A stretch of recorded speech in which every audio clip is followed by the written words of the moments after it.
প্রধানমন্ত্রীর সঙ্গে মার্কিন বিশেষ দূতের বৈঠক, দু দেশের সম্পর্ক এগিয়ে নেওয়ার আশা, বিনিয়োগে আগ্রহ যুক্তরাষ্ট্রের। আগামী সপ্তাহে ঢাকায় আসছে 25 শীর্ষ কোম্পানির 45 ব্যবসায়ী। গুমের বিচারে স্বচ্ছতা আনতে উত্তরায় আয়নাঘর পরিদর্শন ট্রাইব্যুনালের বিচারপতিদের। গোপন বন্দিশালার মাধ্যমেই প্রতিষ্ঠা পায় আওয়ামী ফ্যাসিবাদ, বললেন চিফ প্রসিকিউটর। এভিডেন্স গোপন করার জন্য যারা এই পরবর্তীতে ওয়াল আপ করেছে, কনস্ট্রাকশন করেছে, তারাও কিন্তু বিচার থেকে এড়িয়ে যাওয়ার কোনো সুযোগ নাই। গুলশানে বিএনপি চেয়ারম্যান তারেক রহমানের নেতৃত্বে স্থায়ী কমিটির বৈঠক চলছে। সমসাময়িক বিষয়সহ আলোচনা হতে পারে রাষ্ট্রপতি ইস্যুতে।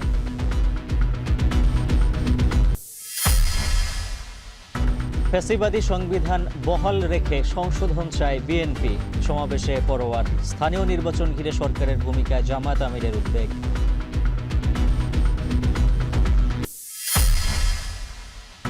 রাজধানীর মিরপুর ও ফার্মগেট মেট্রো স্টেশনে পাওয়া বস্তু বোমা নয়, দাবি পুলিশের। ব্যাগের ভিতরে জর্দার কৌটা পানের সন্ধান, আতঙ্কিত না হওয়ার আহ্বান।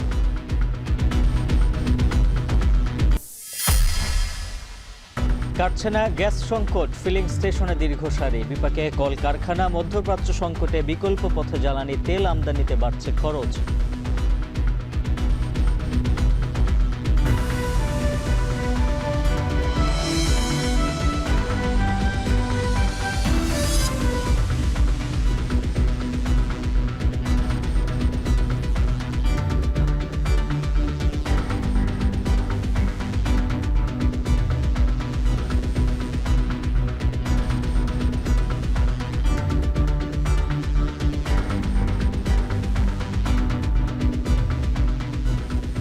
স্বাগত। এখন সন্ধ্যায় পুরো আয়োজন জুড়ে সঙ্গে আছে আমরা দুজন, আমি মেহেরিন অ্যানি এবং আমি উজ্জ্বল হাফিজ। বাংলাদেশ যুক্তরাষ্ট্রের পারস্পরিক সম্পর্ক আরও এগিয়ে নিতে প্রত্যাশা জানিয়েছেন যুক্তরাষ্ট্রের দক্ষিণ ও মধ্য এশিয়া বিষয়ক বিশেষ দূত সার্জিও গোর। সকালে তেজগাঁয়ে প্রধানমন্ত্রীর কার্যালয়ে তারেক রহমানের সঙ্গে বৈঠক শেষে তিনি আরও বলেন, বাংলাদেশে বিনিয়োগের জন্য আগ্রহী মার্কিন ব্যবসায়ীরা। এদিকে প্রধানমন্ত্রীর উপদেষ্টা মাহাদি আমিন জানিয়েছেন, দ্বিপাক্ষিক আলোচনার ধারাবাহিকতায় আগামী সপ্তাহের শেষ দিকে শীর্ষ 25টি কোম্পানির 45 জন ব্যবসায়ী ঢাকা সফর করবেন। আর জানাচ্ছেন সাব্বির রোজ। বাংলাদেশ মার্কিন যুক্তরাষ্ট্র দ্বিপক্ষীয় সম্পর্ক বর্তমানে অত্যন্ত ইতিবাচক ও শক্তিশালী অবস্থানে রয়েছে। উভয় দেশ বাণিজ্য, বিনিয়োগ, আঞ্চলিক নিরাপত্তা এবং ভূরাজনীতি সহ বহুমাত্রিক ক্ষেত্রে পারস্পরিক সহযোগিতা বাড়াতে একসঙ্গে কাজ করছে।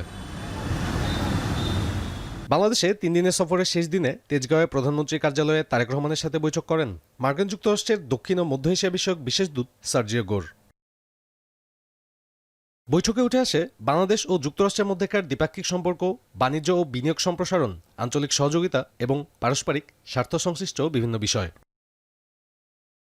বৈঠকে যুক্তরাষ্ট্রের খাদ্য ওষুধ প্রশাসনের সঙ্গে বাংলাদেশের সহযোগিতা সম্প্রসারণ ও ট্রাভেল অ্যাডভাইজরি ইতিবাচক সংশোধন সহ নানা বিষয়ে আশ্বাস দেন সার্জিও গোর। সয়াবিন, তুলা, গমসহ অন্যান্য কৃষি পণ্যের উৎপাদন ও সংরক্ষণ ব্যবস্থা গড়ে তুলতে বাংলাদেশে যুক্তরাষ্ট্রের বিনিয়োগ আহ্বান জানান প্রধানমন্ত্রী। বলেন, এসব খাতে বিনিয়োগের মাধ্যমে শক্তিশালী ও প্রতিযোগিতামূলক সরবরাহ ব্যবস্থা গড়ে তোলা সম্ভব। এছাড়া আইটি শিল্পে দুদেশের ব্যবসায়িক সম্ভাবনা ও রোহিঙ্গা সংকট সমাধানে প্রতিবেশী দেশগুলোর সঙ্গে আলোচনার বিষয়ে গুরুত্ব পায় বৈঠকে। বৈঠক শেষে গণমাধ্যমে সার্জিও গোর বলেন, প্রধানমন্ত্রী তারেক রহমানের সাথে ফলপ্রসূ আলোচনা হয়েছে। তার নেতৃত্বে বাংলাদেশে স্থিতিশীলতা ফিরে আসছে। We just finished a very good meeting with the Honorable Prime Minister right here in his office. The United States holds the Prime Minister in the highest regards. We have a lot of potential as we discussed. Sergio গোর আরও বলেন, বাংলাদেশে বিনিয়োগে আগ্রহী মার্কিন ব্যবসায়ীরা। আগামী সপ্তাহে বিনিয়োগকারীদের একটি প্রতিনিধি দল বাংলাদেশ সফর করবেন বলেও জানান তিনি। We have seen some of that already come out this week. We have lowered our travel advisory for Bangladesh, encouraging people to come here, both as tourists but also as an investment climate. Just next week, we're going to have a delegation visiting of U.S. companies that are looking to invest in Bangladesh. পরে সংবাদ সম্মেলনে প্রধানমন্ত্রী উপদেষ্টা doctor মাহাদি আমিন বলেন, BNP সরকারের 5 মাসে নেওয়া বিভিন্ন উদ্যোগের প্রশংসা করেছেন মার্কিন দূত সার্জিও গোর। পাশাপাশি এই গণতান্ত্রিক যাত্রায় যুক্তরাষ্ট্র বাংলাদেশের পাশে থাকার অঙ্গীকার ব্যক্ত করেছে। গত প্রায় 5 মাস ধরে রাষ্ট্র পরিচালনায় যে পলিসিগুলো অ্যাডপ্ট করেছেন সেটিকে সাধুবাদ জানানো হয়েছে এবং বাংলাদেশের অগ্রযাত্রায় বাংলাদেশের সাথে মার্কিন যুক্তরাষ্ট্রের যে সুসম্পর্ক রয়েছে বহুমাত্রিক এবং বহুপাক্ষিক, সেই সম্পর্কটাকে একটা ডিপ অ্যান্ড ইকোনমিক টাইজের মাধ্যমে কিভাবে সামনের দিকে এগিয়ে নিয়ে যাওয়া যায় সেগুলো নিয়ে আলোচনা হয়েছে। এদিন প্রধানমন্ত্রীর সাথে দেশের শীর্ষ ব্যবসায়ীরা বৈঠক করেন। ব্যবসায়ীদের দাবির প্রেক্ষিতে বিমান ও সমুদ্র বন্দরে আমদানি রপ্তানি কার্যক্রম 24 ঘন্টা চালু রাখার নির্দেশ দিয়েছেন প্রধানমন্ত্রী। এছাড়া বেসরকারি খাতে সরকারের নীতি সহায়তা অব্যাহত থাকবে বলেও আশ্বাস দেন প্রধানমন্ত্রী তারেক রহমান। সাব্বির রোজ, এখন, ঢাকা। প্রধানমন্ত্রী তারেক রহমানের সভাপতিত্বে গুলশানে স্থায়ী কমিটির বৈঠক করছে বিএনপি। আর এ নিয়ে আরো জানাতে চেয়ারম্যানের কার্যালয়ের সামনে থেকে যুক্ত আছেন সহকর্মী জাওয়াদ মাহমুদ। জাওয়াদ, আজকের বৈঠকের মূল এজেন্ডাগুলো কি, আর রাষ্ট্রপতি নির্বাচন নিয়ে কি আলোচনার সম্ভাবনা আছে কিনা, কি তথ্য আছে আপনার কাছে? ধন্যবাদ এনি। আপনি যেটি জানতে চাচ্ছিলেন যে যেহেতু রাষ্ট্রপতি একটি বড় আলোচনার ইস্যু এবং স্থায়ী কমিটির বৈঠক গুলশান চেয়ারম্যানের কার্যালয়ে 7:30 8টার মধ্যে এই সময়টির মধ্যে অনুষ্ঠিত হওয়ার কথা রয়েছে। এখন মূলত নওগাঁ এবং জয়পুরহাট জেলার যে সাংগঠনিক সভা সেটি হচ্ছে। আমরা দেখছি যে এই বৈঠকে যোগদানের জন্য ইতিমধ্যেই প্রধানমন্ত্রী তারেক রহমান তিনি 5:27 এই কার্যালয়ের ভিতরে প্রবেশ করেছেন। এর আগে বিএনপি মহাসচিব মির্জা ফখরুল ইসলাম আলমগীর তিনি প্রবেশ করেছেন। স্থায়ী কমিটির সদস্য নজরুল ইসলাম খান তাকে আমরা ভিতরে প্রবেশ করে দেখেছি। প্রধানমন্ত্রীর রাজনৈতিক উপদেষ্টা ও বিএনপির জ্যেষ্ঠ যুগ্ম মহাসচিব অ্যাডভোকেট রুহুল কবির রিজভী তিনিও ভিতরে প্রবেশ করেছেন। স্থায়ী কমিটির আরেকজন সদস্য সেলিমা রহমান তিনিও ভিতরে প্রবেশ করেছেন। এই কয়েকজন নেতাকে আমরা ভিতরে প্রবেশ করতে দেখেছি এবং বাকি সদস্যরা তারাও সময়ের মধ্যে চলে আসবেন। যেই বিষয়টি আপনি জানতে চেয়েছিলেন যে এখানে আসলে এজেন্ডা আছে কিনা, সাধারণত এই স্থায়ী কমিটির বৈঠকে নির্দিষ্ট কোনো এজেন্ডা থাকে না। আজকে এই জন্য আলোচনা হচ্ছে যে রাষ্ট্রপতি ইস্যুটি আলোচিত হতে পারে। বিএনপির কয়েকজন সিনিয়র নেতা এবং স্থায়ী কমিটির একাধিক নেতা আসলে তারা বলছেন যেটি হলেও হতে পারে, যেহেতু রাষ্ট্রপতি পদত্যাগ করেছেন এই চলতি মাসে কিছুদিন আগে 24শে জুলাই, এবং এখন ভারপ্রাপ্ত রাষ্ট্রপতি হিসেবে দায়িত্ব পালন করছেন হাফিজউদ্দিন আহমদ। সেই সংবিধান অনুযায়ী যেহেতু সেপ্টেম্বরে এই রাষ্ট্রপতি নির্বাচন হওয়ার কথা রয়েছে এবং এই 90 দিনের মধ্যে আপনি জানেন যে একটি বাধ্যবাধকতা রয়েছে, সাংবিধানিক বাধ্যবাধকতা, যেহেতু সময়ও খুব বেশি নেই, অগস্ট মাস চলে এসেছে, সেই জায়গা থেকে এটি স্থায়ী কমিটির বৈঠকে আলোচনা হতে পারে বলে আমাদের জানা যাচ্ছে। এছাড়াও বর্তমানে গ্যাস সংকট একটি বড় বিষয়, সেটি নিয়ে আলোচনা হতে পারে এবং স্বাভাবিকভাবেই সমসাময়িক রাজনৈতিক ইস্যুগুলি নিয়েও স্থায়ী কমিটির বৈঠকে আলোচনা হতে পারে। স্থায়ী কমিটির বৈঠক শেষে নেতারা যদি গণমাধ্যমে কিছু বলেন তাহলে আমরা সুনির্দিষ্ট করে আপনাদের জানাতে পারবো যে আসলে কি কি বিষয় এখানে আলোচনা হয়েছে বা নেতারা কি কি ধরনের মতামত দিয়েছেন। এই ছিল এখন পর্যন্ত বিএনপির চেয়ারম্যানের কার্যালয় থেকে স্থায়ী কমিটির বৈঠকের সবশেষ এনি। গুলশান বিএনপির কার্যালয়ের সামনে থেকে যুক্ত ছিলেন সহকর্মী জাওয়াদ মাহমুদ। আন্তর্জাতিক অপরাধ ট্রাইব্যুনালের ইতিহাসে এই প্রথম মামলার নথিপত্র আর সাক্ষীর জবানবন্দির গণ্ডি পেরিয়ে র্যাবের গোপন বন্দিশালা টিএফআই সেল পরিদর্শন করেছেন বিচারপতিরা। তাদের সঙ্গে ছিলেন প্রসিকিউশন দল ও আসামি পক্ষের আইনজীবীরা। বন্দিশালা পরিদর্শন করে প্রসিকিউশন জানায় গুমের শিকার অন্তত 250-র বেশি মানুষের সন্ধান এখনও পাওয়া যায়নি। গুমের ঘটনায় হত্যা নির্যাতনে জড়িতদের কোনো ছাড় দেয়া হবে না বলে জানান চিফ প্রসিকিউটর। বলেন, গোপন এসব বন্দিশালার মাধ্যমে আওয়ামী লীগের ফ্যাসিবাদ প্রতিষ্ঠা পেয়েছে। বিস্তারিত এমদাদুল আজাদের প্রতিবেদনে। ঘুটঘুটে অন্ধকার, পুরো ভুতুরে এক পরিবেশ। এসব স্থানে দিনের পর দিন আটকে রাখা হতো গুম করা মানুষদের, চলত পাশবিক নির্যাতন। এটি রাজধানীর উত্তরায় অবস্থিত র্যাব 1-এর অধীনস্থ আয়নাঘরের দৃশ্য। আওয়ামী লীগ সরকারের আমলে যেখানে গুম করে রাখা হয়েছিল বর্তমান স্বরাষ্ট্রমন্ত্রী সালাউদ্দিন আহমদ ও বর্তমান সংসদ সদস্য ব্যারিস্টার আরমান সহ অনেক বিরোধী রাজনৈতিক নেতাকে। শনিবার র্যাবের গোপন বন্দিশালা পরিদর্শনে যান আন্তর্জাতিক অপরাধ ট্রাইব্যুনালের 3 বিচারপতি, প্রসিকিউশন টিম, আসামি পক্ষের আইনজীবী ও গুমের শিকার ভুক্তভোগীদের পরিবার। পরে চিফ প্রসিকিউটর বলেন, আন্তর্জাতিক মান বজায় রেখে গুম ও মানবতা বিরোধী অপরাধের বিচার আরও স্বচ্ছতার সাথে করার জন্যই এই পরিদর্শন। এই আয়নাঘরটি কি, এটি কত নির্মম একটি টর্চার সেল ছিল সেটি জাতির সম্মুখে তুলে ধরার জন্যে এবং আমাদের বিচারে আমাদের মাননীয় বিচারপতি মহোদয়গণ শুধু আমাদের কথা বা কাগজে সেই বিষয়টি যাতে বিবেচনা না রেখে তারা সরজমিনে যাতে পরিদর্শন করে সেটি বিচারে এটার প্রয়োগ করতে পারেন, সেই কারণেই আমাদের এই উদ্যোগটা নেওয়া হয়েছিল। চিফ প্রসিকিউটর বলেন, গোপন বন্দিশালার মাধ্যমে আওয়ামী লীগ ফ্যাসিবাদ কায়েম করেছে। এর পেছনে দল হিসেবে আওয়ামী লীগের দায় আছে। এর সাথে সংশ্লিষ্ট কাউকে ছাড় দেওয়া হবে না বলেও জানান চিফ প্রসিকিউটর আমিনুল ইসলাম। যে রাজনৈতিক সরকার সেই রাষ্ট্রটিকে পরিচালনা করেছিলেন, সেই সরকার এবং ওই রাজনৈতিক দলের দায় কোনো অংশেই কম নয়। যারা এরকম অমানবিক ঘটনার জন্ম দিয়েছিলেন, মানবতা বিরোধী অপরাধ সংগঠনে সহায়তা করেছিলেন, প্রত্যেককেই আইনের আওতায় আনা উচিত বলে আমরা মনে করি। এদিকে পরিদর্শন শেষে আয়নাঘরকে অসত্য বলে দাবি করেন আসামি পক্ষের আইনজীবীরা। টিএফআই বলতে নির্দিষ্ট কোনো জায়গা নাই, it can be anywhere throughout the entire country, এটা আমার কথা। আয়নাঘর বলতে আমরা আজকে কিছু দেখতে আসি নাই। বিচারের স্বচ্ছতার স্বার্থে আগামী শনিবার ক্যান্টনমেন্টে ডিজিএফআই কার্যালয়ের ভেতরে জেআইসি সেল পরিদর্শন করবেন ট্রাইব্যুনালের বিচারপতি সহ প্রসিকিউশন দল। আগামী শনিবার একইভাবে সেই জেআইসিটি পরিদর্শন করবেন। ইমদাদুল আজাদ, এখন, ঢাকা। রাষ্ট্রীয় হস্তক্ষেপে এখন আর কাউকে গুম, খুন, বিচার বহির্ভূত হত্যা করা হচ্ছে না বলে মন্তব্য করেছেন প্রধানমন্ত্রীর উপদেষ্টা রুহুল কবির রিজভী।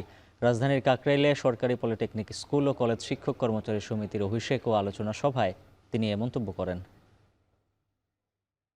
অনেকে অনেক কথা বলছেন কি হলো 4-5 মাসে, কিন্তু এটা তো ঠিক, রাষ্ট্রীয় পৃষ্ঠপোষকতায় তো কেউ গুম হচ্ছে না, কেউ তো বিচার বহির্ভূত হত্যার শিকার হচ্ছে না। আজকে জনাব তারেক রহমান ক্ষমতাসীন হওয়ার পর থেকে রাষ্ট্রীয় পৃষ্ঠপোষকতায় আমরা কাউকে গুম হওয়ার কথা শুনিনি, আমরা কোনো বিচার বহির্ভূত হত্যার কথা শুনিনি, আমরা গুপ্ত হত্যার কথা শুনিনি, আমরা টাকা পাচারের কথা শুনিনি, আমরা ব্যাংক লুট করার কথা শুনিনি। নির্বাচন কমিশনে দলীয় লোক বসানো হয়েছে অভিযোগ তুলে জামায়াতের আমির ডক্টর শফিকুর রহমান বলেন, স্থানীয় সরকার নির্বাচনের আগে সরকারের বিভিন্ন প্রক্রিয়া নিয়ে বিরোধী দল উদ্বিগ্ন। দুপুরে সিলেটে এক অনুষ্ঠানে তিনি আরও বলেন, বাংলাদেশ ও যুক্তরাষ্ট্রের দ্বিপাক্ষিক বিষয়ে আলোচনা হলে তা দেশের সরকার ও বিরোধী দলের সঙ্গেই হওয়া উচিত, তৃতীয় দেশের সঙ্গে নয়। একটা স্বাধীন সার্বভৌম দেশে আমাদের সরকার যদি নলেজে নিয়ে কোনো কিছু করে সেটা ভিন্ন, আদারওয়াইজ এটা অপ্রত্যাশিত। তারা তো ইন্ডিয়া বসে কথা বলতেই পারেন, তিনি তো ইন্ডিয়ার রাষ্ট্রদূত। এখানে এসে রাষ্ট্রদূতের সাথে কথা বলা, এটা যদি মেয়ার কোনো সৌজন্য মোলাকাত হয় সেটা ভিন্ন কথা, কিন্তু যদি দুই দেশের কোনো বিষয় হয়ে থাকে সেটা সরকারের সাথেই হওয়া উচিত, বিরোধী দলের সাথে হওয়া উচিত, পার্টিকুলার কোনো দেশের কোনো কূটনীতিবিদের সাথে এটা আমাদের কাম্য না। বিএনপি গণতন্ত্র চর্চা করতে চাইলেও কেউ কেউ সংসদের পরিবর্তে রাজপথকে বেছে নিতে চাইছে বলে মন্তব্য করেছেন তথ্যমন্ত্রী জহিরুদ্দিন স্বপন। দেশের স্বার্থে সরকার কঠোর হতে পিছপা হবে না বলেও হুঁশিয়ারি দেন তিনি। শনিবার প্রেস ক্লাবে 24-এর গণ অভ্যুত্থান স্মরণে আলোকচিত্র প্রদর্শনীর উদ্বোধনী অনুষ্ঠানে তিনি একথা বলেন। গণতন্ত্র প্রতিষ্ঠার জন্য এভাবে অকাতরে প্রাণ দিতে হবে, এটা বোধহয় বাংলাদেশের মানুষ কল্পনাও করেনি। পার্লামেন্টের চাইতে রাজপথকেই অনেকের বেশি পছন্দ। আমরা খেয়াল করেছি পার্লামেন্টের ছোটখাটো নাটককে রাজপথে এনে আরো বেশি ওটাকে বাষ্প দিয়ে দেন সোশ্যাল মিডিয়াতে নানান রকম যুদ্ধে লিপ্ত করার একটা প্রকল্প কেউ কেউ হাতে নিয়েছে। একথা মনে করার কোনো কারণ নাই তারেক রহমানের সরকার এই ষড়যন্ত্রের গভীরতা বোঝে না। আমরা বুঝি বলেই কিন্তু আমরা অভিভাবকের ভাষায় কথা বলি। বিএনপি ফ্যাসিবাদী আওয়ামী লীগকে পুনর্বাসনের চেষ্টা করছে বলে অভিযোগ করেছেন জামায়াতে ইসলামের সেক্রেটারি জেনারেল মিয়া গোলাম পরোয়ার। রাজধানীর মহাখালীতে জামায়াতে ইসলামের ঢাকা মহানগর উত্তরের বিক্ষোভ সমাবেশে তিনি বলেন, জুলাই অভ্যুত্থানের অন্যতম সুবিধাভোগী হলেও বিএনপি এখন সেই অভ্যুত্থানের চেতনা থেকে সরে এসেছে। শুধু সংশোধন নয়, গণভোটের রায় অনুযায়ী সংবিধানের মৌলিক কাঠামোর সংস্কারই ফ্যাসিবাদের পুনরুত্থান ঠেকানোর একমাত্র পথ। বিস্তারিত প্রতিবেদনে। গণভোটের রায় বাস্তবায়ন এবং গণহত্যাকারীদের বিচারের দাবিতে জামায়াত ইসলামী ঢাকা মহানগর উত্তরের আয়োজনে এই বিক্ষোভ সমাবেশ ও গণমিছিল, যেখানে উপস্থিত ছিলেন জামায়াতের কেন্দ্রীয় নেতারা। সমাবেশে মিয়া গোলাম পরোয়ার বলেন, বর্তমান সংবিধানের কর্তৃত্ববাদী কাঠামো বহাল রেখে ছোটখাটো সংশোধনের মাধ্যমে প্রকৃত সংস্কার সম্ভব নয়, বরং সীমিত সংশোধনের মাধ্যমে পুরনো ব্যবস্থাকেই টিকিয়ে রাখতে চাইছে বিএনপি। যে জুলাইয়ের বিপ্লব না হলে মন্ত্রী এমপি তারা হতে পারত না, পার্লামেন্টে দাঁড়িয়ে বলেন এত জুলাইয়ের আননেসেসারি বক্তৃতার দরকার নাই। জুলাইয়ের সনদ বাস্তবায়নে গণভোট তারা এখন আর মানতে রাজি না। তিনি আরো বলেন, বিএনপি কর্তৃত্ববাদী শাসন ফিরিয়ে আনতে গত 6 মাসে রাষ্ট্রীয় সকল প্রতিষ্ঠানকে দলীয় লোক নিয়োগ দিয়েছে। একই সাথে তারা চাঁদাবাজ ও মহা লুটপাট শুরু করেছে। 5 মাসে ক্ষমতায় এসে বিএনপি কি শুরু করছে দেখছেন তো? ছাত্রদল, বিএনপি, জেলা পরিষদ, কর্পোরেশন, বড় বড় বিধিবদ্ধ সংস্থায় সব দলীয় লোককে তারা নিয়োগ দিচ্ছে। অনুষ্ঠানে জামায়াত নেতারা বলেন, সংবিধানের মৌলিক কাঠামো পরিবর্তন না হলে ফ্যাসিবাদের প্রভাব কখনোই নির্মূল সম্ভব নয়। উত্তরে দক্ষিণে সানিম রিধা, এখন, ঢাকা। রাজধানীর মিরপুর ও ফার্মগেট মেট্রো স্টেশনে পাওয়া বস্তু বোমা নয় বলে দাবি করেছে পুলিশ। প্রেস বিজ্ঞপ্তিতে ডিএমপি জানায়, ঘটনাস্থলে রাখা ব্যাগে জর্দার কৌটা ও পান পাওয়া গেছে। পরপর এমন ঘটনায় উদ্বেগ জানিয়ে বিষয়টি খতিয়ে দেখার আহ্বান জানিয়েছে মেট্রোতে চলাচলকারীরা। বিস্তারিত প্রতিবেদনে। সকাল 10:40 ও 10:50, 10 মিনিটের ব্যবধানে ছড়িয়ে পড়ে ফার্মগেট এবং মিরপুর 10 মেট্রো স্টেশনে বোমা সাদৃশ্য বস্তু পাওয়ার আতঙ্ক। খবর পেয়ে ঘটনাস্থলে সিটিটিসির বম ডিসপোজাল ইউনিট নিরাপত্তা জোরদার করে। পরীক্ষা নিরীক্ষা করার পর স্টেশনগুলোতে বোমা সাদৃশ্য কোনো বস্তু পাওয়া যায়নি বলে প্রেস বিজ্ঞপ্তি প্রকাশ করে ডিএমপি মিডিয়া বিভাগ। পরে ব্রিফিংয়ে তুলে ধরা হয় বিস্তারিত। সন্দেহজনক বস্তুসমূহ পরীক্ষা নিরীক্ষা করা হয়। পরীক্ষা শেষে আমরা নিশ্চিত হতে পারি যে কথিত বোমা সদৃশ বস্তুগুলো কোনো বিস্ফোরক ছিল না। এগুলি ছিল পান, সুপারি, কৌটা এবং অন্যান্য পরিত্যক্ত আবর্জনা। ফার্মগেট এলাকাতে যে বস্তুটি পাওয়া যায় সেটি একটি বস্তার মতো, তার মধ্যে আমরা পরিত্যক্ত ময়লা এবং আবর্জনা সেখানে পাওয়া যায়। জননিরাপত্তার জন্য কোনো ধরনের হুমকি বা ঝুঁকির অস্তিত্ব পাওয়া যায়নি। বোমা সাদৃশ্য বস্তুর খবরে আতঙ্কিত হয়ে পড়েন মেট্রোর যাত্রীরা। নিরাপত্তা জোরদারের আহ্বান জানান তারা। বাইরে বের হই, তারপর একটা নিশ্চয়তা থাকে না, আমাদের জীবনের একটা ঝুঁকি থাকে। সাধারণ নাগরিকরা যারা দৈনন্দিন কাজে রাস্তাঘাটে বের হয় তারা অবশ্যই আতঙ্কিত থাকবে। এটা তো আমরা আতঙ্কিত ছিলাম আর কি। তারপর আমরা আবার ঘুরে চলে গেছিলাম, এখন আবার আসলাম, এখন আবার সবকিছু স্বাভাবিক আছে। রেগুলার যেহেতু অফিস করা হয় মেট্রো দিয়েই, তো হচ্ছে এখানে মেট্রোতে এরকম ঘটনা আসলে এটা খুবই হতাশাজনক। বাসে হোক বা ট্রেনে হোক, যে জায়গায় হোক, সিকিউরিটি ব্যবস্থাটাকে ডেভেলপ করতে হবে। এদিকে বোমা সাদৃশ্য বস্তুর খবর পাওয়ার পর স্টেশনের নিরাপত্তা জোরদার করে কর্তৃপক্ষ।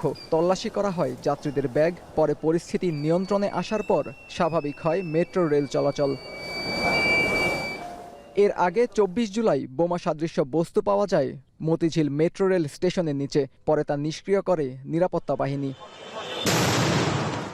আত্মজ রহমান দিব্য, এখন, ঢাকা। গত কয়েক সপ্তাহ ধরে রাজধানীর ফিলিং স্টেশনগুলোতে কমেছে গ্যাস সরবরাহ। ঘন্টার পর ঘন্টা দীর্ঘ সারিতে দাঁড়িয়ে মিলছে না পর্যাপ্ত গ্যাস। এমন ভোগান্তি নিয়ে ক্ষোভ জানান গ্রাহকরা। যানবাহনের পাশাপাশি রাজধানীর বিভিন্ন এলাকার বাসা বাড়িতেও গ্যাসের সংকট কাটেনি। বিস্তারিত প্রতিবেদনে। যানবাহনের দীর্ঘ সারি দিনের পর দিন চাপ বাড়াচ্ছে ফিলিং স্টেশনগুলোতে। ঘড়ির কাঁটাও এখানে অসহায়, কেউ জানে না কখন মিলবে গ্যাস। রাজধানীর বিভিন্ন ফিলিং স্টেশনগুলোতে দেখা দিয়েছে যানবাহনের চাপ। ফিলিং স্টেশনগুলোতে গ্যাসের চাপ কম থাকায় সরবরাহ ব্যাহত হচ্ছে। ঘন্টার পর ঘন্টা গ্যাসের জন্য অপেক্ষায় সিএনজি ও প্রাইভেট চালকরা। কোনো গ্যাসই পাচ্ছি না। তারা হঠাৎ অল্প একটু বলে আসছে, সীমিত কিছু গ্যাস দিয়ে আবার বলে আর ঢুকতে যায় না, প্রেশার নেই। গত 3 দিন সিরিয়াল দিছি, 3-4 ঘন্টা সিরিয়ালে দাঁড়িয়ে আবার চলে গেছি, গ্যাস নিতে পারি নাই। এদিকে চাহিদা অনুযায়ী গ্যাস না পাওয়ায় ক্ষোভ প্রকাশ করছেন গ্রাহকরা। বলছেন সমস্যা নিরসন না হওয়ায় উপার্জন কমে গেছে। 25 মিনিটে গ্যাস পাওয়া যেতাম, এখন 3 ঘন্টা থেকে 2.5 ঘন্টা 3.5 ঘন্টা সময় লাগে গ্যাস নিতে। 3-4 করে গ্যাস লই, তাও 2 ঘন্টা পর পর আবার প্রেশার থাকে না, আমরা গাড়ি চলে পয়সাও পাই না। সিরিয়াল দিলে 4 ঘন্টা 5 ঘন্টা লাগে, তথাপি আমরা বুঝতেছি না যে আমাদের কেন এই কষ্ট। আর ফিলিং স্টেশন কর্তৃপক্ষ বলছে গ্যাসের চাপ কম থাকায় গ্রাহক চাহিদা অনুযায়ী সরবরাহ করা যাচ্ছে না। আমাদের পাম্পে প্রায় অনেক লসে দাঁড়াইছে। প্রায় 8 থেকে 9 লক্ষ টাকা প্রতি মাসে কারেন্ট বিল আসে। 20 লক্ষ টাকা অধিক খরচ। আমাদেরও অনেক চাপে আছি, লসে আছি। মেনে নিতে হচ্ছে, কিছু করার নাই তো। লাইনে যদি প্রেশার কম থাকে তাহলে এটা তো আমাদের কিছু করার নাই, যে এইভাবে চালাইতে হবে। এদিকে শুধু যানবাহনে নয়, গ্যাস সংকট দেখা দিয়েছে বাসাবাড়িতেও। দুপুরে কিছুটা রান্না উপযোগী গ্যাসের চাপ থাকলেও সকাল আর রাতে একেবারেই দেখা মিলে না। সন্ধ্যার পরে রাতেবেলা সকালবেলা আসলে যে পরিমাণ গ্যাস পাওয়া যায় না পাওয়া যাওয়ার মতনই। শুধু ফিলিং স্টেশন আর আবাসিক বাসাবাড়ি নয়, গ্যাস সংকটে দেশের শিল্প কারখানাগুলো। ফেরদৌস রহমান, এখন, ঢাকা। ইরানি ড্রোন হামলায় হরমুজ বন্ধের পর এবার হুথিদের হামলায় বন্ধের পথে লোহিত সাগরও। এতে নতুন সংকট তৈরি হয়েছে আন্তর্জাতিক সমুদ্র বাণিজ্যে, যার প্রভাব পড়েছে বাংলাদেশের জ্বালানি তেলের আমদানিতে। লোহিত সাগর এড়িয়ে প্রায় 13,000 নটিক্যাল মাইল ঘুরে তেল আনতে হচ্ছে। এতে বাড়তি সময় যেমন লাগছে, তেমনি অতিরিক্ত খরচ হচ্ছে $5 মিলিয়ন। বিস্তারিত হোসাইন জিয়াদের প্রতিবেদনে। মধ্যপ্রাচ্য সংঘাতে হরমুজ প্রণালী বন্ধের পর এবার নতুন করে হুথিদের হামলায় বন্ধের পথে লোহিত সাগরও। এ পথেই সৌদি আরব ও আরব আমিরাত থেকে তেল আমদানি করছিল বিপিসি। কিন্তু এবার সে পথও বন্ধ হয়ে গেল হুথিদের ড্রোন আক্রমণে। এতে অনিশ্চয়তায় পড়েছে বাণিজ্যিক জাহাজ চলাচল, যার সরাসরি ধাক্কা লেগেছে বাংলাদেশের জ্বালানি আমদানিতে। বিএসসি জানায়, গত 23 জুলাই সৌদি আরবের ইয়ানবু বন্দর টার্গেট করে হুতিরা। সেখানে 1 লাখ টন অপরিশোধিত তেল নিয়ে অপেক্ষা করছিল বিপিসির এমটি নিনেমিয়া জাহাজ। সৌদি কর্তৃপক্ষ জাহাজটিকে দ্রুত বন্দর ত্যাগ করতে বলে। স্বাভাবিক সময়ে লোহিত সাগর হয়ে 4000 নটিক্যাল মাইল পাড়ি দিয়ে বাংলাদেশে আসত 13 থেকে 15 দিনে। কিন্তু এখন উল্টো পথে আফ্রিকা মহাদেশ ঘুরে 13,000 নটিক্যাল মাইল পথ পাড়ি দিতে হচ্ছে। এতে 34 দিন সময় বেশি লাগার পাশাপাশি খরচ বাড়ছে অন্তত $5 মিলিয়ন। ইয়ানবু পোর্ট কন্ট্রোল বললো যে জাহাজ এখানে রাখা যাবে না, এবং সব তেলবাহী জাহাজকেই তারা ওখান থেকে ওখান থেকে লিভ করতে বলেছিল। 1 লাখ টন তেল নিয়ে যদি কোনো ধরনের কোনো ডিস্ট্রাকশন, কোনো ড্যামেজ বা স্পিলেজ বা স্পিল ওভার ইফেক্ট হয় বা কোনো কিছু হয় ধরনের, এটার ইন্টারন্যাশনাল কনসিকুয়েন্সি 1 লাখ ক্রুড অয়েল যদি সমুদ্রে ভাসতে থাকে, এটা যে মানে ইরেপারেবল এবং absolutely catastrophic impact. Shipping agent জানান, হুতির আক্রমণে জাহাজটি এ পথে আনতে নারাজ মালিকপক্ষ। তাই ঝুঁকি এড়াতে দীর্ঘ পথ বেছে নেওয়া হয়। যুদ্ধ দীর্ঘায়িত হলে খরচ আরও বাড়ার আশঙ্কার কথাও জানান তিনি। আমাদের একটা যেটা এস্টিমেশন ছিল অ্যারাউন্ড $5 মিলিয়ন মতো একটা এডিশনাল একটা এস্টিমেট আমরা করেছি, যে অ্যাবাউট $5 মিলিয়ন। এটা মোর অর লেস, এটা তো আসলে একটু বুঝতে সময় লাগবে, কারণ এটা বাড়তে পারে, কমতে পারে। শুধু তেলের সংকট নয়, যুদ্ধের কারণে এই পথে কন্টেইনার পণ্য পরিবহনও বন্ধ রেখেছে বিশ্বের বড় বড় শিপিং লাইনগুলো। ফলে বিভিন্ন বন্দরে আটকা পড়েছে রপ্তানি পণ্যবাহী হাজার হাজার কন্টেইনার। হরমুজটা একটা এন্ডেঞ্জার্ড একটা পজিশনে চলে গেল, যার কারণে আমরা মিডল ইস্টের যে কাভারেজটা সেটা পুরোপুরি আমাদের বন্ধ হয়ে গেছে। বিশেষ করে রেড সি অঞ্চলে যে কান্ট্রিগুলো, সেটার অনেকগুলো কার্গো, প্রায় আমাদেরও 1000 টিউজের মতো কার্গো যেটা কলম্বোতে পড়ে আছে, সেটা সৌদি আরব অথবা দুবাই এই জায়গাগুলোতে যাওয়ার কথা ছিল, সেটা যেতে পারছে না। সাম্প্রতিক সময়ে তেল নিয়ে পরপর 3টি জাহাজ আসায় আপাতত সংকট নেই বলে জানায় বিএসসি। তবে যুদ্ধ দীর্ঘায়িত হলে সরবরাহে বিঘ্ন ঘটতে পারে। এতে বিকল্প উৎসের সন্ধান বা পরিশোধিত তেল বেশি কিনতে হতে পারে বিপিসিকে। হোসাইন জিয়াদ, এখন, চট্টগ্রাম।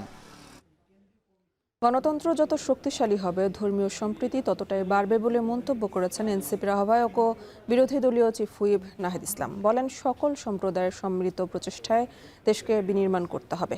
বিকেলে ঢাকা রিপোর্টার্স ইউনিটিতে জুলাই গণঅভ্যুত্থানে হিন্দু, বৌদ্ধ ও খ্রিস্টান সম্প্রদায়ের ভূমিকা শীর্ষক সেমিনার অনুষ্ঠিত হয়। এ সময় নাহিদ ইসলাম বলেন, সংখ্যালঘুদের মধ্যে যারা জুলাইয়ে শহীদ হয়েছেন তাদের ভুলে গেলে চলবে না। বিগত ফ্যাসিস্ট সরকার সংখ্যালঘু ট্যাগ দিয়ে বিভাজনের রাজনীতি করতে বলে অভিযোগ করেন এনসিপি আহ্বায়ক। বলেন, বাংলাদেশে মন্দির পাহারা দিতে হবে এমন পরিবেশ চান না তিনি। কোনো সম্প্রদায়ের কেউ যাতে নির্যাতনের শিকার না হয় তা নিশ্চিতের আহ্বান জানান তিনি।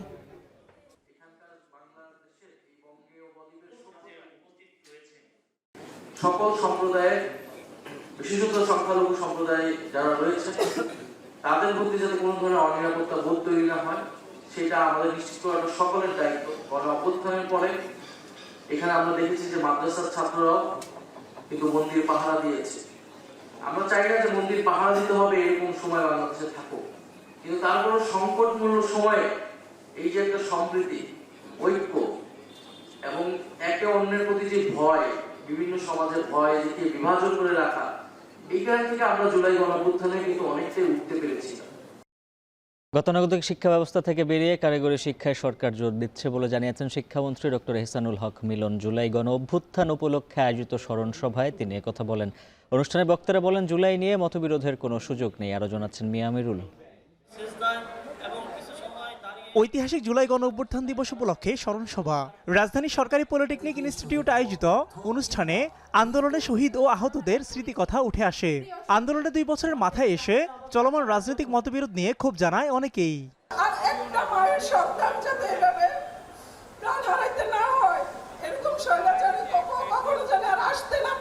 একটা গণঅভ্যুত্থানের সাফল্য নির্ভর করে গণঅভ্যুত্থানের আদর্শ, চিন্তা, গণঅভ্যুত্থানে অংশগ্রহণকারীদের যথাযথ মর্যাদা নিশ্চিতের মাধ্যমে। অনুষ্ঠানে কেন্দ্রীয় ছাত্রদল সভাপতি রাকিবুল ইসলাম বলেন, দেশের ছাত্র রাজনীতি নিয়ে মতবিরোধ থাকলেও জুলাই নিয়ে মতবিরোধ নয়। মায়ের ডাকের প্রধান সমন্বয়ক ও সংরক্ষিত নারী আসনের এমপি সানজিদা তুলি বলেন, দেশকে এগিয়ে নিতে দলীয়করণের ঊর্ধ্বে গিয়ে সবার কাজ করা জরুরি। আমাদের মাঝে মতভেদ রয়েছে, বাংলাদেশের ছাত্র রাজনীতি নিয়ে রয়েছে, আমাদের মাঝে জাতীয় রাজনীতি নিয়ে মতভেদ রয়েছে, কিন্তু জুলাই আগস্ট গণঅভ্যুত্থান নিয়ে আমাদের মাঝে কোনো মতভেদ নেই। দলীয়করণের ঊর্ধ্বে যে ইনশাআল্লাহ সকলকে একত্রিত করে আমরা একসাথে বাংলাদেশকে এগিয়ে নিয়ে যেতে চাই। অনুষ্ঠানে শিক্ষার্থীদের নানা অভিযোগ ও দাবির প্রেক্ষিতে শিক্ষামন্ত্রী বলেন, বিশ্ববিদ্যালয় এবং কলেজ পর্যায়ে পরিবহন সংকট নিরসনে প্রধানমন্ত্রীর কাছে দ্রুতই প্রস্তাবনা দেওয়া হবে। সবচেয়ে প্রায়োরিটি হবে debate of the technical and vocational education and training. This is a lifelong education. Everybody does indeed need debate. বিশ্ববিদ্যালয় এবং কলেজগুলোর ট্রান্সপোর্টেশনের ব্যাপারে আমাকে আলাদা একটি প্রজেক্ট হাতে নিতে হবে মাননীয় প্রধানমন্ত্রীর কাছ থেকে। গতানুগতিক শিক্ষা ব্যবস্থা থেকে বেরিয়ে কারিগরি শিক্ষায় সরকার জোর দিচ্ছে বলেও জানান শিক্ষামন্ত্রী। উন্নত বিশ্ব আজকে এগিয়ে যাচ্ছে, এই জায়গাটিতে অ্যাড্রেস করি। মিয়া আমিরুল, এখন ঢাকা। আজাদ কাশ্মীরের শাসন ব্যবস্থা সংস্কারের দাবি ও নির্বাচনী সহিংসতার প্রতিবাদে ব্যাপক বিক্ষোভ হয়েছে পাকিস্তানের লাহোরে। আন্দোলনকারীদের সঙ্গে ধস্তাধস্তির এক পর্যায়ে বেশ কয়েকজনকে আটক করে পুলিশ। কাশ্মীরের নির্বাচনী সহিংসতার প্রতিবাদে সোচ্চার নিষিদ্ধ সংগঠন জেএএসির প্রতি সংহতি জানিয়ে এদিন রাজপথে ছিল নাগরিক সমাজের একাংশ। সমর্থন দিয়েছে ছাত্র ও শ্রমিক সংগঠনগুলো। সমাবেশের আগে থেকে শক্ত অবস্থান নিয়েছিল পুলিশ। সতীর্থ কর্মকার জানাবেন বিস্তারিত। আজাদ কাশ্মীরে শুরু হওয়া ক্ষোভের স্ফুলিঙ্গ ছড়িয়ে পড়েছে লাহোরে। কাশ্মীরের নির্বাচন ব্যবস্থার সংস্কার, সংরক্ষিত আসন বাতিল এবং অর্থনৈতিক অধিকারের দাবিতে একাট্টা সাধারণ নাগরিক, ছাত্র ও শ্রমিক সংগঠনগুলো। দ্বিতীয় দফার ভোট গ্রহণের আগের দিনই ব্যাপক ধরপাকড়। কাশ্মীর সংহতি সমাবেশ শিরোনামে কর্মসূচি ঘোষণা করে শুক্রবার লাহোর প্রেস ক্লাবের সামনে জড়ো হন আন্দোলনকারীরা। অঞ্চলটির শাসন ব্যবস্থার সংস্কার ও নির্বাচনী সহিংসতার প্রতিবাদে সোচ্চার নিষিদ্ধ ঘোষিত জয়েন্ট আওয়ামী অ্যাকশন কমিটির প্রতি সংহতি জানাতেই এই কর্মসূচির আয়োজন। এ সময় আন্দোলনকারীদের হাতে ছিল আজাদ কাশ্মীরের পতাকা ও প্ল্যাকার্ড। সমাবেশ শুরুর পর বিক্ষোভকারীরা স্লোগান দিতে শুরু করলে তাদের ছত্রভঙ্গ করতে এগিয়ে আসে পুলিশ। সঙ্গে সঙ্গে আটক করা হয় বেশ কয়েকজনকে, তুলে নিয়ে যাওয়া হয় প্রিজন ভ্যানে। পাকিস্তান নিয়ন্ত্রিত আজাদ কাশ্মীরে নির্বাচন কেন্দ্রিক সহিংসতা এবং বিক্ষোভে গেল 27 ও 28 জুলাই 30 জনেরও বেশি মানুষের মৃত্যুর অভিযোগ ওঠে। প্রতিবাদী সংগঠন জয়েন্ট আওয়ামী অ্যাকশন কমিটি জেএসিসি জানায়, প্রথম দফায় ভোট গ্রহণের দিন এবং এর পরের 2 দিনে নিরাপত্তা বাহিনীর সংঘর্ষে এই প্রাণহানির ঘটনা ঘটেছে। সেখান থেকেই এই আন্দোলনের সূত্রপাত। কাশ্মীরের আইনসভার নির্বাচন মূলত একদিনে অনুষ্ঠিত হওয়ার কথা থাকলেও নিরাপত্তাজনিত উদ্বেগে 3 দফায় ভোট নেওয়া হচ্ছে। দ্বিতীয় ও তৃতীয় দফার ভোট 2 ও 10 আগস্ট। কয়েক দশক ধরে পাকিস্তান শাসিত কাশ্মীরে উত্তেজনা থাকলেও কেন্দ্রীয় শাসক গোষ্ঠীর রাজনৈতিক হস্তক্ষেপ ও অর্থনৈতিক অবহেলার জেরে সম্প্রতি নাগরিক ক্ষোভ বেড়েছে। আর 2023 সালে প্রতিষ্ঠিত সংগঠন জেএসিসি ইসলামাবাদের বিরুদ্ধে আন্দোলনের নেতৃত্ব দিয়ে আসছে। গেল জুনে এই সংগঠনকে নিষিদ্ধ ঘোষণা করে শেহবাজ শরীফ প্রশাসন। জেএসির মূল অভিযোগ, পাকিস্তানের বিভিন্ন স্থানে বসবাসকারী কাশ্মীরি শরণার্থীদের জন্য সংরক্ষিত 12টি সংসদীয় আসন ব্যবহার করে কেন্দ্রীয় সরকার স্থানীয় রাজনীতি এবং আঞ্চলিক সংসদকে নিয়ন্ত্রণ করছে। সতীর্থ কর্মকার, এখন বিশ্ব। মরক্কো থেকে রাতারাতি 60,000 অভিবাসন প্রত্যাশী স্পেনের সেউতায় অনুপ্রবেশ করলেও স্বেচ্ছায় দেশে ফিরে গেছেন 48,000-এরও বেশি মানুষ। তবে দুর্গম পথ পাড়ি দিতে গিয়ে প্রাণ গেছে 67 জনের। অভিবাসীদের এই অনুপ্রবেশকে স্পেনের অখণ্ডতার লঙ্ঘন হিসেবে দেখছেন প্রধানমন্ত্রী পেদ্রো সানচেজ। আর ট্রাম্পের মতে অতি উদারপন্থী অভিবাসন আইনের কারণেই এই বিপর্যয় দেখল স্পেন। যদিও ফিরে যাওয়ার সময় দেশের অর্থনৈতিক দুরবস্থা ও কাজের সংকট নিয়ে অভিযোগ করেছেন মরক্কোর অভিবাসীরা। সতীর্থ কর্মকারের আরেকটি প্রতিবেদন। জীবন বাজি রেখে সাঁতরে সমুদ্র পাড়ি দিয়ে কাঁটাতারের বেড়া পার হয়ে যে পথে স্পেনের স্বায়ত্তশাসিত অঞ্চল সেউতা এসেছিলেন, সেই পথেই আবার ফিরে যাচ্ছেন মরক্কোর হাজার হাজার অভিবাসন প্রত্যাশী। মানব পাচারকারীদের গুজবের ফাঁদে পড়ে শুক্রবার স্পেনের স্বায়ত্তশাসিত এই শহরে ঢুকে পড়েন 60,000-এর বেশি মানুষ। কিন্তু লাভ হয়নি শেষ পর্যন্ত। সেনাবাহিনী ও স্থানীয় পুলিশের সহায়তায় একদিনেই ফেরত পাঠানো হয়েছে 48,000-এরও বেশি অভিবাসন প্রত্যাশীকে। বেসরকারি হিসেবে সংখ্যাটি 50,000। ফেরার পথে নিজেদের আক্ষেপের কথা জানিয়েছেন এই অভিবাসীরা। কাজের সংকট আর অর্থনৈতিক দুরবস্থার সঙ্গে লড়তে লড়তে এক কাপড়ে দেশ ছেড়েছিলেন অনেকে। দেখেছিলেন দিন বদলের স্বপ্ন, ছিল উন্নত জীবনের আশাও। দেশে ফিরে এখন কি করবেন এই উত্তর নেই অনেকের কাছেই। وما كيقولوا بلا يتعاملوا معنا مزيان وما يتعاملوا معنا ما مزيان ما والو. اول حاجه نمشي عند الوالده ديالي عندي في اسبانيا، وهادشي اللي كاين. صداقه جبرنا هنا غير الجوع والتابعه. এর আগে শুক্রবারই সেউতায় অভিবাসীদের ঢল পর্যবেক্ষণ করতে যান পেদ্রো সানচেজ। ইউরোপীয় ইউনিয়ন এবং এই অঞ্চলের দেশগুলোর সমালোচনা আর উদ্বেগের জেরে শান্তিপূর্ণভাবে অভিবাসীদের ফেরত পাঠানোর নির্দেশ দেন তিনি। দাবি করেন অভিবাসীদের এই অনুপ্রবেশ স্পেনের অখণ্ডতার স্পষ্ট লঙ্ঘন। ইরান যুদ্ধ নিয়ে স্পেন প্রশাসনের সাথে ট্রাম্পের আঁতাত আর কঠোর অভিবাসন আইনের প্রতি মার্কিন প্রেসিডেন্টের আকুণ্ঠ সমর্থন দুটোই বহু পুরনো। তাই সুযোগের সঠিক ব্যবহার করতে ভোলেননি ট্রাম্প। সানচেজ প্রশাসনের অভিবাসন নীতির সমালোচনা করে বলেছেন, সরকারের অতি উদারপন্থী অবস্থানের কারণেই এই বিপর্যয় ঘটেছে। I saw Spain yesterday and I watched the catastrophe that took place. It looks like an invasion of a country by hundreds of thousands of people.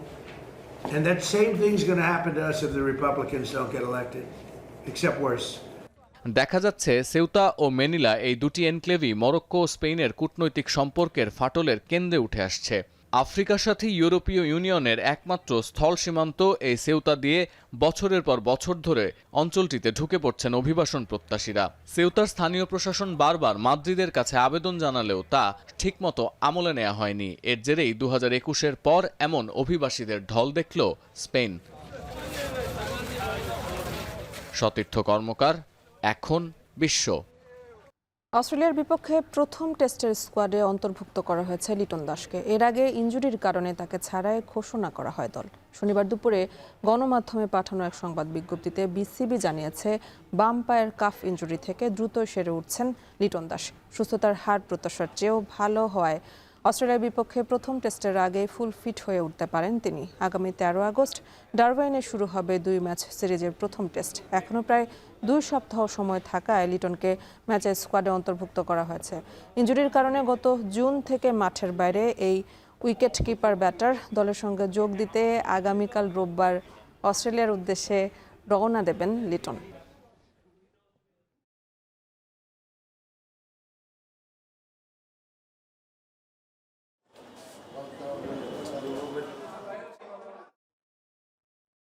বাংলাদেশকে পাত্তা দিচ্ছে না অস্ট্রেলিয়া। গণমাধ্যমের কাছে আগে গুরুত্ব হারিয়েছিল টাইগারদের বিপক্ষে টেস্ট সিরিজ।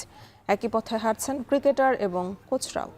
গণমাধ্যমের প্রশ্নে বাংলাদেশকে এড়িয়ে বারবারই ভারত, দক্ষিণ আফ্রিকা কিংবা নিউজিল্যান্ড সিরিজের আলাপ করছে টিম অস্ট্রেলিয়া। আর জানাচ্ছেন জুবের আহমেদ।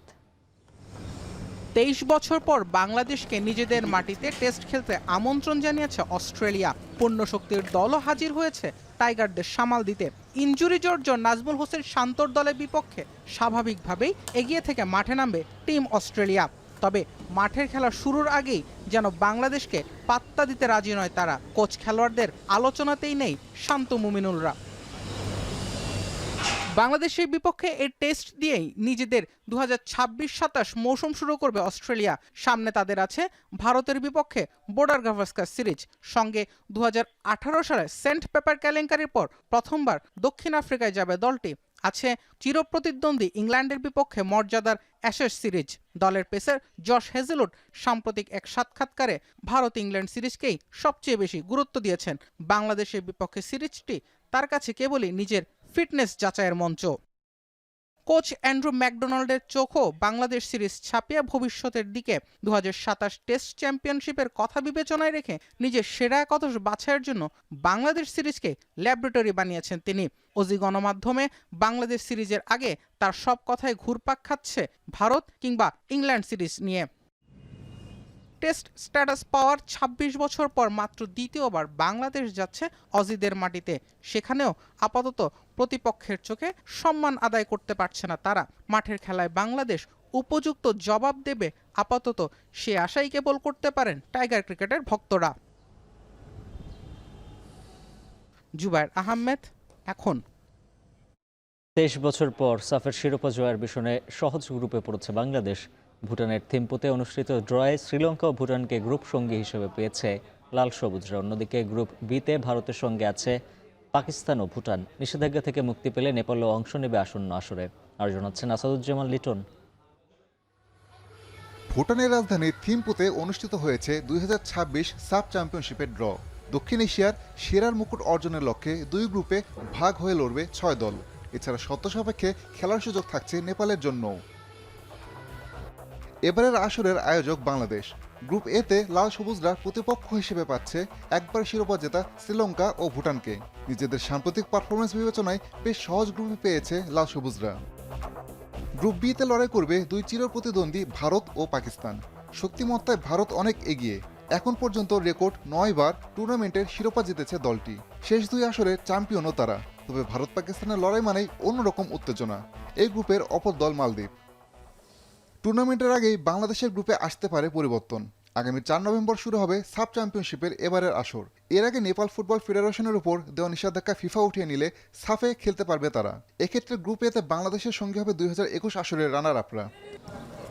2003 সালে সাফে একমাত্র শিরোপা জিতেছিল বাংলাদেশ। বিগত 2 দশকে টুর্নামেন্টের ফাইনালেও জায়গা করে নিতে পারেনি লাল সবুজরা। তবে এবার বেশ শক্তিশালী দল নিয়েই সাফে খেলতে নামবে বাংলাদেশ। নতুন কোচ থমাস ডুলির অধীনে আরও একবার দক্ষিণ এশিয়ার সেরা হতে ঘরের মাঠে নামবেন হামজা সুমিত্রা। আসাদুজ্জামান লিটন, এখন। এই ছিল এখন সন্ধ্যার আয়োজনে। এখন টেলিভিশন ওয়েবসাইটে দেখতে ভিজিট করুন www.ekhon.tv। ফেসবুকে দেখুন facebook.com/tv.ekhon আর ইউটিউবে দেখুন youtube.com/c/ekhon tv।